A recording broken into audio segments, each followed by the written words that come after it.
Hey guys, welcome back to Today I'm sharing what I ate for breakfast while in Australia. I bought this artisan sourdough bread locally and let me just slice and show you how the crumb is. For this recipe I'm using 2 slices of the sourdough buttered and I'm toasting the bread. Into a small bowl I'm adding in 1 pasture raised egg. Add in salt and pepper as needed. Add in a splash of water, red chili flakes as needed, and I'm whisking the egg. I'm heating a pan with cold pressed coconut oil. Lightly swirl the pan so that the oil is coated all over the pan.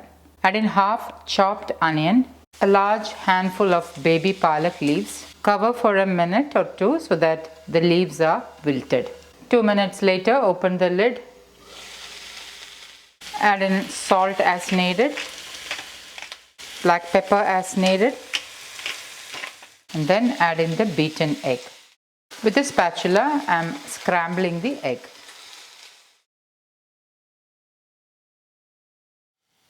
Once done, transfer to the plate.